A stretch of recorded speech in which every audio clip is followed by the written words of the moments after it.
कैसे हैं आप सभी लोग। साकेत आईएएस में यूट्यूब चैनल पर जो हमने हमारी आरओ स्पेशल की नई श्रृंखला शुरू की है प्रैक्टिस सेट की, उसके लिए सभी लोग तैयार हो जाएं और कॉपी और पेन साथ लेकर के प्रैक्टिस किया करें, क्योंकि आपको क्विक आंसर देना है और साथ ही साथ आपको इसकी जो व्याख्या है उसको भी समझना है। बहुत ही मेहनत की गई है आपके लिए इस प्रैक्टिस सेट को तैयार करने में और हम चाहते हैं कि आप इसका पूरा फायदा उठाएं। और अगर इसके माध्यम से किसी को ज़्यादा से ज़्यादा क्वेश्चन सॉल्व करने में हेल्प हो रही है या किसी क्वेश्चन को लेकर के समस्या आ रही है या आपको लगता है कि कोई विषय आपका कमज़ोर है, तो आप हमसे कांटेक्ट कर सकते हैं और इसकी ऑनलाइन ऑफलाइन क्लासेस भी आपको मिल जाएंगी। यानी कि आप क्लास भी कर सकते हैं, आप हमारी इसको वीडियो को भी देख सकते हैं और प्रैक्टिस करके इसका भी फायदा उठा सकते हैं। जिसकी जैसी नीड हो उसी प्रकार से हमसे कॉन्टेक्ट कर सकते हैं। यहाँ पर आज हमारा प्रैक्टिस सेट 2 है, भारतीय अर्थव्यवस्था का ये प्रैक्टिस सेट है। मैंने आपको बताया अभी 3 विषय हम लेकर के आए हैं। अभी साइंस वाले सर की थोड़ी तबीयत ठीक नहीं है, 1-2 दिन में उनका भी प्रैक्टिस सेट आ जाएगा। तो 3 सब्जेक्ट से हम आरओ स्पेशल 2023 के पूरे प्रैक्टिस सेट स्टार्ट कर रहे हैं और हम मैक्सिमम प्रैक्टिस सेट आपको देकर के प्रयास करेंगे। कुल 6 सब्जेक्ट लेकर के आएंगे हम इनमें, जिनमें भारतीय अर्थव्यवस्था, भूगोल, साइंस एंड टेक्नोलॉजी यानी कि विज्ञान एवं प्रौद्योगिकी, इतिहास और इसमें आपका इंडियन पॉलिटी, इसके अलावा करंट अफेयर्स, ये सब्जेक्ट हम आपके लिए लेकर के आएंगे। एक कंप्लीट पूरा पैकेज होगा आपके पास, बहुत ज़्यादा फायदा इसका मिलने वाला है। तो इसको ज़्यादा से ज़्यादा लोगों के साथ शेयर भी करें और इस चैनल को सब्सक्राइब करें ताकि हम इसको लंबे समय तक आपके लिए कंटिन्यू कर सकते हैं। जब आप हमारे चैनल को सब्सक्राइब करते हैं तो हमें ऐसा लगता है कि आपको इनकी नीड है और बताया भी करें कि आपने इनको कितने बार प्रैक्टिस इनकी की। ठीक है, अभी से लेके एग्जाम तक जितने बार इनकी प्रैक्टिस करेंगे उतना फायदा आपको मिलता जाएगा। तो प्रैक्टिस सेट 2 में आगे की हम बात करेंगे। हर एक सेट में आपके लिए 20 क्वेश्चन हम लेकर के आ रहे हैं। तो पहला सेट मैंने आपको करा दिया था, दूसरा सेट ये आपका है। चलिए देखते हैं प्रैक्टिस सेट के 2 के क्वेश्चन नंबर 1 को। भारत में सेवा क्षेत्र में सम्मिलित है। क्वेश्चन पूछा गया है कि भारत के सेवा क्षेत्र में इनमें से क्या सम्मिलित है। मैंने आपको अलग अलग वीडियो में बताया है कि किसी भी देश की अर्थव्यवस्था के 3 पार्ट होते हैं, प्राथमिक क्षेत्र, द्वितीयक क्षेत्र और तृतीयक क्षेत्र। प्राथमिक क्षेत्र का संबंध कृषि से होता है, द्वितीयक क्षेत्र का संबंध उद्योग से होता है और तृतीयक क्षेत्र का संबंध सेवाओं से होता है। तो सेवाएं वे होती हैं जो दिखाई नहीं देती, अदृश्य होती हैं। आपको ये 4 पॉइंट देख करके बताना है कि इनमें से 4 चीजें ऐसी कौन सी हैं जो कि अदृश्य हैं और वे सेवा क्षेत्र में आती हैं, जिनसे देश में रोजगार भी मिलता है, उत्पादन भी मिलता है, लेकिन वे अर्थव्यवस्था के सेवा क्षेत्र में शामिल किए जाते हैं। इन्हीं के आधार पर कूट दिया गया है, तो आप उत्तर बनाएंगे। पहला है खनन एवं उत्खनन।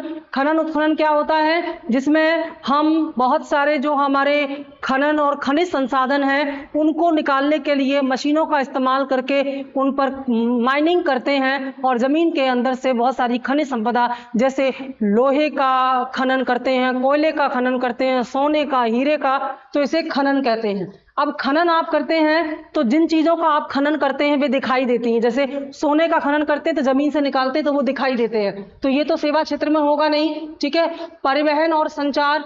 परिवहन और संचार पर हम अभी बात करेंगे। होटल और वानिकी एवं मत्स्यिकी। वानिकी एवं मत्स्यिकी में क्या होता है? कृषि। तो कृषि, ये कृषि से संबंधित है तो सेवा क्षेत्र में नहीं हो सकता। यानी कि उत्खनन और वानिकी ये दोनों ही सेवा क्षेत्र में शामिल नहीं है। तो बचा क्या? दूसरा और तीसरा, यानी कि परिवहन और संचार और तीसरा होटल। तो दूसरा और तीसरा सही है, ये ऑप्शन है हमारा ऑप्शन नंबर बी। तो राइट आंसर है इस पहले प्रश्न का ऑप्शन नंबर बी। केवल 2 और 3 सही है। 2 और 3 क्यों सही है? क्योंकि परिवहन और संचार तथा होटल सेवा क्षेत्र में आते हैं। क्योंकि आप कहेंगे होटल तो दिखाई देता है, तो फिर ये सेवा क्षेत्र में क्यों है? होटल तो दिखाई देता है, लेकिन इस होटल में जो आप रुकते हैं, जैसे आपने होटल में कमरा बुक किया और आप रुके, आपने होटल वाले को 5,000 रुपए दिए और आप चले आए, तो आपने कमरा तो खरीद के लाए नहीं। ये 5,000 रुपए आपने किसके बदले दिए? आपने होटल में एक रात बिताई, एक दिन बिताया, उसके बदले आपने होटल मालिक को 5,000 रुपए दिए। तो होटल ने आपको सुविधा दी, आपको सेवा दी, कोई सामान नहीं दिया और यह सेवा दिखाई नहीं दे रही। आप घर जाके किसी को बता नहीं सकते कि 5,000 रुपए में आपने क्या खर्च किया, क्योंकि आपको होटल तो मिलने वाला है नहीं कि भाई जिस कमरे में रुके थे वो कमरा लो आपका हो गया, ऐसा नहीं होता। तो होटल सेवाएं क्या हैं? सेवा क्षेत्र में आती हैं। परिवहन, ट्रांसपोर्टेशन और कम्युनिकेशन। जैसे आप किसी गाड़ी में बैठ करके कहीं जा रहे हैं तो आपने गाड़ी की, जैसे बस में आप बैठ के गए, टिकट बनवाई, तो बस वाले ने बस तो आपको दे नहीं दी, टिकट का पैसा लिया और आप उतर गए अपनी जगह पर, तो टिकट के रूप में आपको जो मिला हुआ कोई वस्तु देखने वाली तो है नहीं, यानी कि आपने जिस बस से यात्रा की उसके बदले आपने जो दिया उस पैसे के बदले आपको कुछ भी नहीं मिला, तो इसलिए परिवहन भी सेवा है, क्योंकि यह अदृश्य है। और संचार में क्या आता है, जैसे आप अपना मोबाइल रिचार्ज कराते हो तो मोबाइल रिचार्ज कराने में आपके पैसे खर्च होते हैं, लेकिन बदले में आपको कोई ऐसी चीज नहीं मिलती जिसे आप देख सको, इसलिए संचार भी क्या है, सेवा क्षेत्र में आता है। तो आंसर इसका होगा बी। व्याख्या हम इसलिए कर देते हैं ताकि इस प्रकार के दूसरे प्रश्न जब आपके सामने आए तो आप उनको हल कर सको, यही तो इस प्रैक्टिस का फायदा है, वरना आंसर तो कहीं भी मिल जाएंगे, व्याख्या के बिना ये प्रैक्टिस बेकार है। ठीक है, अगला प्रश्न है, केंद्रीय बजट 2023-24 के अनुसार अंतर्राष्ट्रीय अवसरों के लिए युवाओं को कौशल प्रदान करने के उद्देश्य से विभिन्न राज्यों में कितने कौशल भारत अंतर्राष्ट्रीय केंद्र स्थापित किए जाएंगे। यानी कि सरकार ने 2023-24 के बजट में एक विशेष योजना शुरू की है जिसके तहत तमाम जो कौशल भारत अंतर्राष्ट्रीय केंद्र हैं इनकी स्थापना की जा रही है। इन कौशल भारत अंतर्राष्ट्रीय केंद्रों में तमाम ऐसे युवाओं को जो है वो अंतर्राष्ट्रीय स्तर का ट्रेनिंग दी जाएगी ताकि वे मल्टीनेशनल कंपनियों में काम करने के लिए योग्य बन सकें। तो इनके लिए अलग अलग राज्यों में अलग अलग इस प्रकार के केंद्र बनाए जा रहे हैं, उनके नंबर पूछे हैं, कितने केंद्र स्थापित किए जाने की योजना है भारत सरकार की। Option A 40, option B 20, option C 30, option C D जो है ऑप्शन डी 50। राइट आंसर है ऑप्शन सी 30। कुल 30 अंतर्राष्ट्रीय केंद्र खोले जाएंगे जिनमें अंतर्राष्ट्रीय स्तर की कंपनियों में काम करने के लिए युवाओं को ट्रेनिंग दी जाएगी। ठीक है, भारत की राष्ट्रीय अर्थव्यवस्था का सबसे बड़ा स्रोत क्या है, यानी कि जो भारत की राष्ट्रीय अर्थव्यवस्था है उसमें सबसे ज्यादा पैसा कहां से आता है। ऑप्शन ए सेवा क्षेत्र, ऑप्शन बी कृषि क्षेत्र, ऑप्शन सी औद्योगिक क्षेत्र, ऑप्शन डी व्यापार क्षेत्र। देखिए ये जो इसको व्यापक रूप से फिर से एक बार देखें, बार बार प्रश्न आ रहे हैं यहाँ से। अर्थव्यवस्था का जो प्राथमिक क्षेत्र है, द्वितीयक क्षेत्र है और तृतीयक, मूल रूप से 3 ही क्षेत्र हैं अर्थव्यवस्था के। इसमें प्राथमिक क्षेत्र में कृषि और उससे जुड़ी हुई अन्य चीजें आती हैं, द्वितीय क्षेत्र में उद्योग आते हैं और तृतीय क्षेत्र में सेवाएं आती हैं, और सेवाओं को ही या तृतीय क्षेत्र को ही अदृश्य क्षेत्र भी कहा जाता है। तो ये जो कृषि है ये तो प्राथमिक क्षेत्र से संबंधित हो गई। जब कोई देश आगे बढ़ता है तो उसकी जो, अब देखिए इन तीनों क्षेत्रों में जो उत्पादन हो रहा है, जिन्हें हम तीनों क्षेत्रों का क्या कहेंगे, आउटपुट कहेंगे। आउटपुट का मतलब होता है प्रतिवर्ष हमारे देश की अर्थव्यवस्था के तीनों क्षेत्रों में जो उत्पादन हो रहा है, जो पैसे आ रहे हैं, उनमें से सबसे ज्यादा पैसे किस क्षेत्र से आ रहे हैं ये पूछा है। अगर हम इनके हिसाब से देखें, यहाँ 4 दिया हुआ है, यहाँ हम 3 बता रहे हैं, तो कैसे कर सकते हैं। सेवा क्षेत्र तो इसमें शामिल कर दीजिए, कृषि को यहाँ शामिल कर दीजिए, उद्योग द्वितीय क्षेत्र में हो गया, और व्यापार सेवा क्षेत्र का ही एक भाग है। व्यापार अलग से अर्थव्यवस्था का भाग नहीं है, ये सेवा क्षेत्र में ही आएगा। तो देखा गया है विगत कुछ वर्षों से भारत की राष्ट्रीय आय में सबसे ज्यादा पैसा जो है वो सेवा क्षेत्र से आ रहा है। जब देश विकास करता है तो देश की जो राष्ट्रीय आय है उसमें सेवा क्षेत्र का योगदान बढ़ता जाता है। ये इसका राइट आंसर है। ऐसा क्यों होता है, इसको जानने के लिए हमारा वीडियो पड़ा हुआ है राष्ट्रीय आय, उसको अच्छे से समझिएगा, पढ़िएगा। अगला क्वेश्चन है, 5 ट्रिलियन डॉलर अर्थव्यवस्था का लक्ष्य कब तक प्राप्त करने का रखा गया है। भारत सरकार ने, प्रधानमंत्री बार बार हर जगह बोलते हैं कि भारत को 5 ट्रिलियन डॉलर की अर्थव्यवस्था बनाया जाएगा, तो ये कब तक बनाया जाएगा ये पूछा गया है। Option A 2022, option B 2024, option C 2026, option D 2030। तो राइट आंसर है 2024, और अभी हम हैं 2023 में, अब बहुत ज्यादा दूर नहीं है, बस एक ही वर्ष बाकी है। तो 2024 में भारत 5 ट्रिलियन डॉलर की अर्थव्यवस्था बनता है या नहीं, यह देखने वाली बात होगी। और अगर भारत ने यह लक्ष्य हासिल कर लिया तो यह भारत के लिए बहुत बड़ी उपलब्धि होगी। ठीक है, अगला क्वेश्चन है उत्पादक कीमत सूचकांक क्या मापता है। अब ये उत्पादक कीमत सूचकांक क्या होते हैं, इनको समझने के लिए कीमत सूचकांकों को समझिए। देखिए हमारे देश में जब मुद्रास्फीति बढ़ती है, मुद्रास्फीति का मतलब क्या होता है, मुद्रास्फीति को सामान्य भाषा में समझिए महंगाई। ध्यान दीजिए पढ़ाई को जितने सामान्य भाषा में सब करेंगे उतनी ज्यादा समझ में आएगा। भाषा के कठिन होने से पढ़ाई अच्छी नहीं होती, बल्कि भाषा सरल होनी चाहिए, कॉन्सेप्ट स्पष्ट होने चाहिए, यही अच्छी पढ़ाई का मतलब होता है। तो मुद्रास्फीति का मतलब होता है महंगाई, और महंगाई को आप सभी जानते हैं। तो इस मुद्रास्फीति और महंगाई को कैसे नापा जाता है, इसको नापने के लिए जिन सूचकांकों का प्रयोग किया जाता है वे होते हैं कीमत सूचकांक, जिनसे यह प्रश्न पूछा गया है। क्या होते हैं, कीमत सूचकांक। इन कीमत सूचकांकों को शॉर्ट में कहते हैं पीआई, प्राइस इंडेक्स। अब क्योंकि कीमतें दो प्रकार की होती हैं, इसलिए कीमत सूचकांक भी दो प्रकार के होते हैं। एक होते हैं खुदरा कीमत, दो प्रकार की होती है, एक फुटकर कीमत, खुदरा कीमत, और दूसरी होती है थोक मूल्य, थोक मूल्य। तो इसका मतलब है कि महंगाई दो प्रकार की है, तो नापने के लिए आंकड़े भी दो प्रकार के होंगे। खुदरा महंगाई को नापने के लिए सीपीआई होता है, और थोक मूल्य या थोक महंगाई को नापने के लिए डब्ल्यूपीआई होता है। सीपीआई का मतलब होता है कंज्यूमर प्राइस इंडेक्स, उपभोक्ता मूल्य सूचकांक। प्रश्न यहीं से पूछा गया है, उपभोक्ता मूल्य सूचकांक क्या करता है, ये फुटकर महंगाई को नापता है। फुटकर महंगाई क्या होती है, जहां पर आम आदमी, हम और आप सामान खरीदने जाते हैं, हम और आप जिस बाजार से सामान खरीदने जाते हैं उस बाजार की महंगाई को नापने वाले आंकड़े सीपीआई या उपभोक्ता मूल्य सूचकांक कहलाते हैं। और जो थोक बाजार होता है, जहां बड़ी मात्रा में व्यापारी लोग सामान खरीदते हैं, उस बाजार की महंगाई को नापने के लिए होलसेल प्राइस या थोक मूल्य सूचकांक होता है।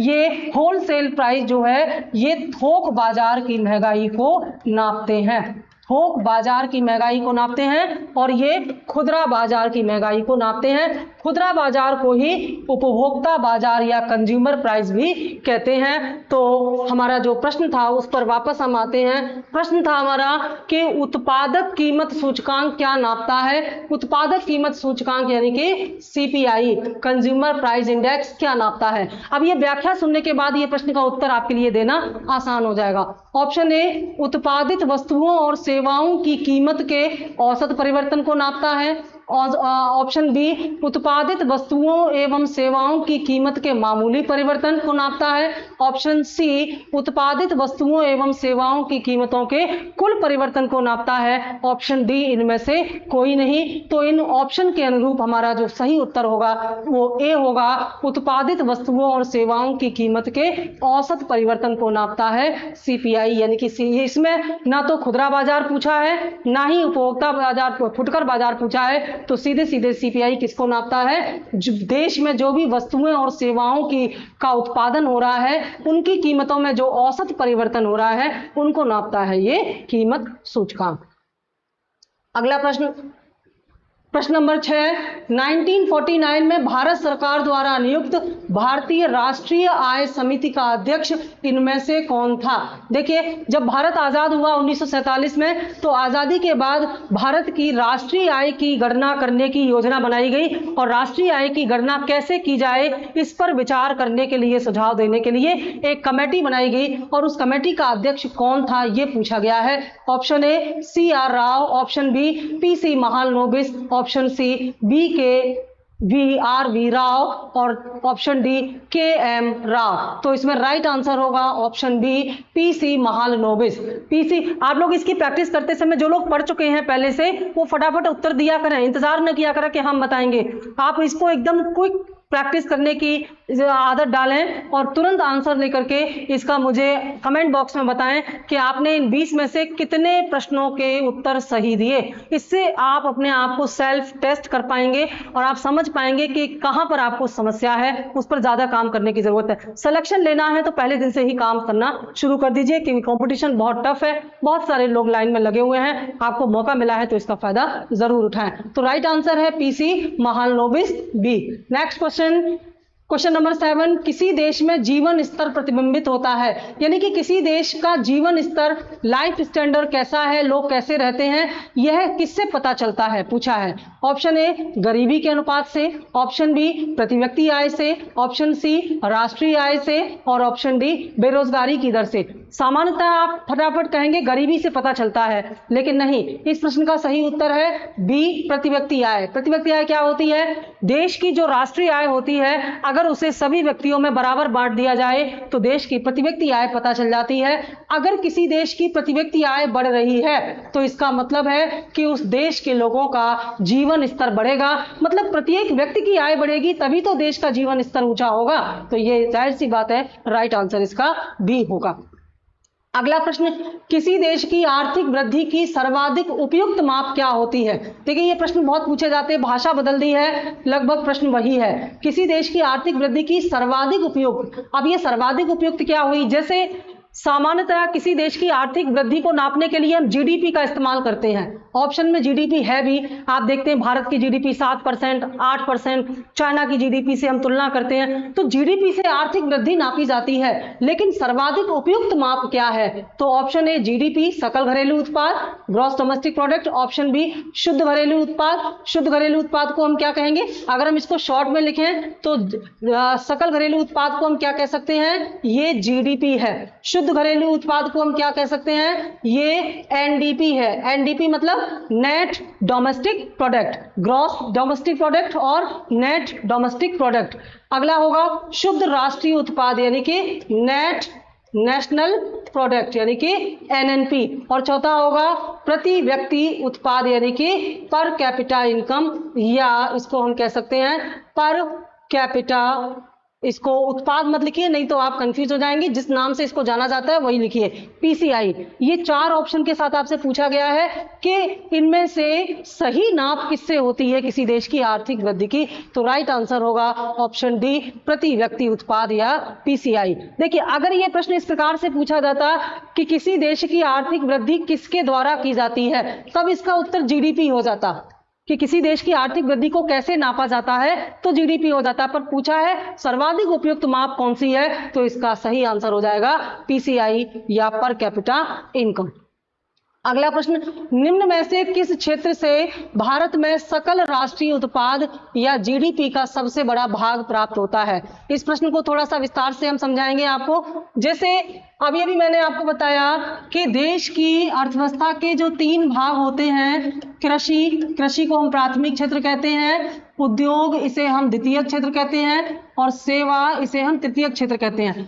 हर साल इसमें जो उत्पादन होता है जिसे हम आउटपुट कहते हैं, और यही आउटपुट हमारा क्या है? यही है हमारा जीडीपी। और इसी जीडीपी से एनएनपी बनता है, इसी जीडीपी से पीसीआई बनता है, इसी जीडीपी से एनडीपी बनता है, सब इसी में से निकलते हैं। मेन है यहाँ पर जीडीपी। तो इसका मतलब है कि जीडीपी जो है, सकल घरेलू उत्पाद जो है, ये क्या है? देश की अर्थव्यवस्था के तीनों क्षेत्रों में जो उत्पादन हो रहा है वही तो जीडीपी है। तो इस जीडीपी में कुछ पैसा कृषि से आया, कुछ पैसा उद्योग से आया, कुछ पैसा सेवाओं से आया। अब प्रश्न पूछा गया है कि इसमें भारत की जो जीडीपी है, भारत की जीडीपी में सबसे ज्यादा पैसा कहां से आता है, यह पूछा गया है कि भारत की जीडीपी में जो पैसा आ रहा है, देश में उत्पादन हो रहा है, उसमें सबसे बड़ा योगदान कहां से हो रहा है? ए कृषि तथा संबंधित क्षेत्रों से, बी विनिर्माण, निर्माण एवं बिजली और गैस से, सी सेवा क्षेत्र से, डी रक्षा तथा लोक प्रशासन से। तो राइट आंसर होगा सी, सेवा क्षेत्र से। भारत की जीडीपी में प्रतिवर्ष जो उत्पादन हो रहा है, जो पैसा आ रहा है, उसमें सबसे ज्यादा पैसा सेवा क्षेत्र से आ रहा है। अगर सेवा की जगह तृतीय क्षेत्र होता तो भी हमारा उत्तर सही होता, क्योंकि बाकी सब अलग अलग क्षेत्रों से है।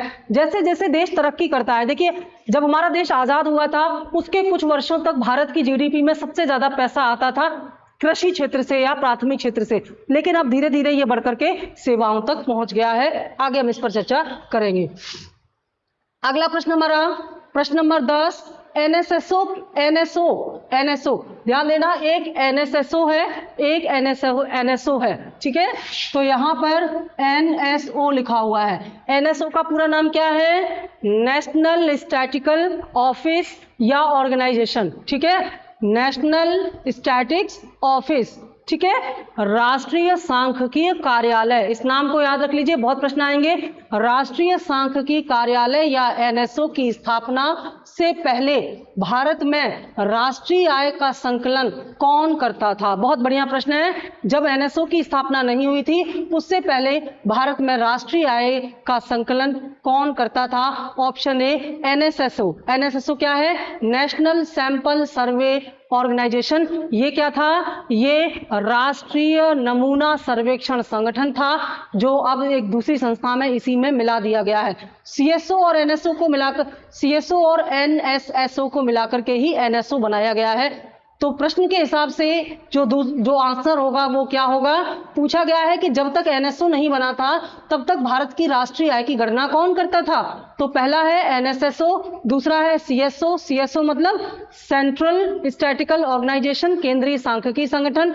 तीसरा है योजना आयोग, चौथा है भारतीय रिजर्व बैंक। तो इस प्रश्न के हिसाब से राइट आंसर होगा बी सीएसओ। यानी कि जब तक एनएसओ की स्थापना नहीं हुई थी तब तक भारत की राष्ट्रीय आय की गणना कौन करता था? सीएसओ या केंद्रीय राष्ट्रीय संगठन करता, केंद्रीय सांख्यिकी संगठन करता था।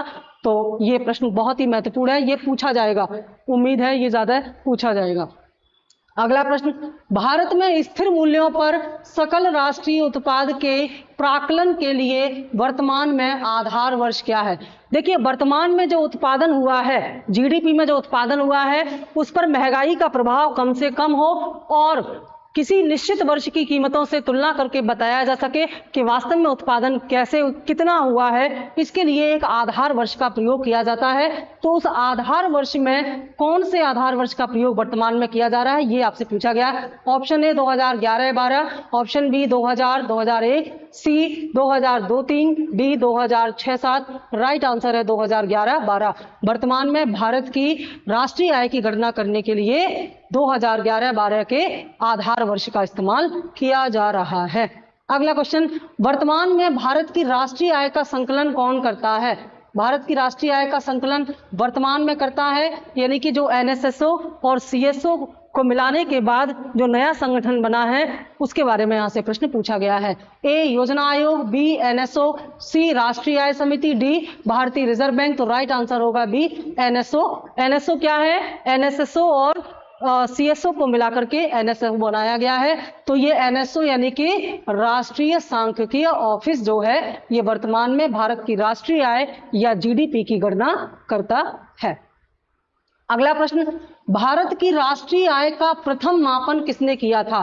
देखिए, भारत की राष्ट्रीय आय के मापन के लिए क्रमबद्ध प्रयास तो स्वतंत्रता के बाद किया गया। 1949 में पीसी महालनोबिस की अध्यक्षता में राष्ट्रीय आय समिति बनाई गई, लेकिन ब्रिटिशकालीन भारत में ही ब्रिटिशकालीन नीतियों को, आर्थिक नीतियों को दुनिया के सामने रखने के लिए दादा भाई नौरोजी ने यह प्रयास किया था और इसीलिए यह माना जाता है कि भारत की राष्ट्रीय आय की गणना पहली बार जो है दादा भाई नौरोजी द्वारा की गई थी। ये पहले वो व्यक्ति थे जिन्होंने बताया कि भारत की राष्ट्रीय आय क्या है, और इन्होंने कहा कि तत्कालीन समय में ये 1868 की घटना है। 1868 में इन्होंने, दादा भाई ने बताया कि भारत के प्रति व्यक्ति की जो राष्ट्रीय आय है वह मात्र 20 रुपए वार्षिक है और यह अंग्रेजों की गलत नीतियों के कारण है। तो ये प्रश्न बहुत ज्यादा पूछा जाता है। और अगर आपसे पूछा जाए कि भारत की गरीबी के अनुमान सबसे पहले किसने लगाए, तो वो भी दादा भाई नौरोजी होंगे।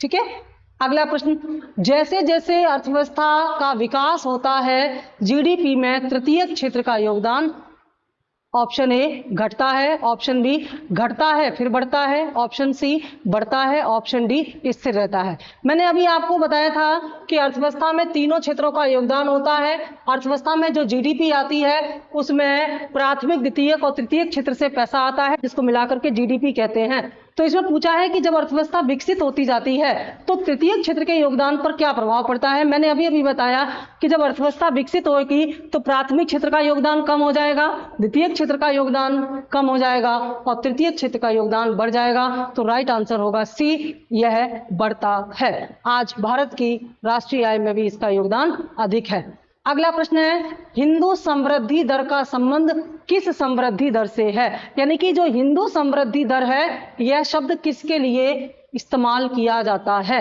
ए सकल राष्ट्रीय उत्पाद, बी जनसंख्या, सी खाद्यान्न, डी प्रति व्यक्ति आय। तो ये इसका संबंध है सकल राष्ट्रीय उत्पाद से, जीएनपी से, क्योंकि जो भारत की जनसंख्या और भारत की जो राष्ट्रीय आय है इसकी वृद्धि को लेकर के विद्वानों ने मजाक बनाया और ये कहा कि भारत की जनसंख्या इतनी तेजी से बढ़ रही है जितनी कि राष्ट्रीय आय, इसलिए राष्ट्रीय आय की वृद्धि का कोई लाभ भारत को नहीं मिल पा रहा। आरंभिक चरण में जब भारत आजाद हुआ उसके कुछ दशकों में कुछ अर्थशास्त्रियों ने ये कमेंट किया था, आलोचना की थी भारत की जीडीपी पर, तो उन्होंने हिंदू समृद्धि दर का इस्तेमाल भारत के सकल राष्ट्रीय उत्पाद के संदर्भ में किया है। अगर सकल राष्ट्रीय उत्पाद के संदर्भ में सकल घरेलू उत्पाद भी होता या राष्ट्रीय आय भी होती तो भी आंसर सही होता। ठीक है, अगला प्रश्न, निम्नलिखित में से कौन सा भारत के घरेलू उत्पाद में सर्वाधिक अंशदान करता है?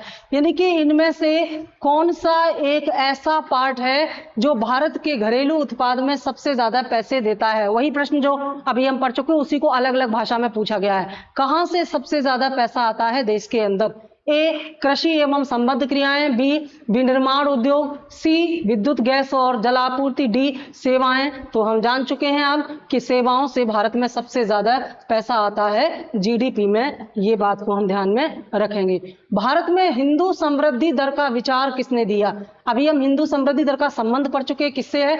अब पूछा है कि हिंदू समृद्धि दर का विचार किस विद्वान या अर्थशास्त्री द्वारा दिया गया? ए रॉबिन्सन, बी दादा भाई नौरोजी, सी मार्शल, डी प्रोफेसर राजकृष्ण। तो उत्तर है डी प्रोफेसर राजकृष्ण ने भारत की राष्ट्रीय आय के लिए हिंदू वृद्धि दर का इस्तेमाल सबसे पहली बार किया था। अगला प्रश्न, इनमें से कौन सा एक सकल घरेलू उत्पाद या जीडीपी संकलित करने की विधि नहीं है? यानी कि जीडीपी की गणना करने की जो 3 विधियां हैं उनमें से इनमें से कौन सी एक नहीं है? 3 ऐसी हैं जिनके द्वारा जीडीपी की गणना की जाती है, कोई एक ऐसा है जो उसमें नहीं है, वही आपको बताना है। ए उत्पाद विधि, बी ह्रासमान लागत विधि, सी आय विधि, डी व्यय विधि। तो इसमें जो सही आंसर होगा बी ह्रासमान लागत विधि। यह जीडीपी की गणना करने की विधि नहीं है, बाकी तीनों विधियों के द्वारा जीडीपी की गणना की जाती है। अगला प्रश्न, भारत की राष्ट्रीय आय की गणना के संदर्भ में मुख्य समस्या क्या है? भारत की राष्ट्रीय आय की गणना के संदर्भ में जो समस्या आती है वो कौन सी है? ए बेरोजगारी, बी मुद्रास्फीति, सी बचत की धीमी दर और डी असंगठित क्षेत्र। तो राइट आंसर होगा असंगठित क्षेत्र। देखिए, असंगठित क्षेत्र वह होता है जिसमें जो व्यक्ति काम करता है उसका कोई लेखा जोखा नहीं होता, तो ऐसे लोगों की इनकम के आंकड़े इकट्ठा करना बहुत मुश्किल होता है, जिसकी वजह से भारत की राष्ट्रीय आय की गणना करने में समस्या आती है। ये इसका राइट आंसर है। अगला है, विगत दशक में भारतीय अर्थव्यवस्था के कौन से क्षेत्र में महत्वपूर्ण एवं तीव्र विकास हुआ है? पिछले कुछ दशकों में भारतीय अर्थव्यवस्था के कौन से क्षेत्र में, 3 क्षेत्र हैं, प्राथमिक, द्वितीयक और तृतीयक, कौन से क्षेत्र का विकास हुआ है? तो इसमें विकास हुआ है तृतीयक, क्योंकि तृतीयक क्षेत्र को ही हम क्या कहते हैं? सेवा कहते हैं, और सेवा क्षेत्र का भारत में बहुत तेजी से विकास हो रहा है। इसकी जो आंसर शीट है वो यहाँ पर दी हुई है, लेकिन यहाँ पर थोड़ा सा मैंने अभी देखा कि क्वेश्चन नंबर सीरीज को लेकर के थोड़ी सी मुझे समस्या यहाँ दिखाई दे रही है, तो आप प्लीज इसको ध्यान दें, कहीं ऐसा ना हो कि आंसर शीट देखते समय आपको यहाँ पर समस्या आए। ठीक है, तो आप एक बार जरूर देख लें इसको, जो सीरीज क्वेश्चन की सीरीज के हिसाब से आप इसको देख लें। तो मुझे ऐसा लग रहा है शायद नहीं है, कोई फॉल्ट नहीं है, फिर भी देख लीजिएगा, क्योंकि कभी कभी जो कंप्यूटर जो टाइपिस्ट हैं उनसे कुछ प्रॉब्लम हो जाती है, टाइपिस्ट से हमारे, तो आप देख लें इसको। ये हमारे प्रैक्टिस सेट 2 जो क्वेश्चन हमने प्रैक्टिस किए उसके आंसर शीट है, तो आप इन क्वेश्चन को बार बार पढ़ें, प्रैक्टिस करें और आंसर शीट से इनके मैच करें और मुझे कमेंट करके बताएं कि आपने कितने क्वेश्चन के, पहले क्वेश्चन को अपने आप से सॉल्व करने की कोशिश करें, जब आपको समस्या आए तो उसके आंसर देखें और इसको बार बार प्रैक्टिस करें, और जितने भी सब्जेक्ट अभी दिए जा रहे हैं उन सब में ये काम करें, बहुत ज़्यादा फायदा आपको इसका मिलने वाला है। Thank you.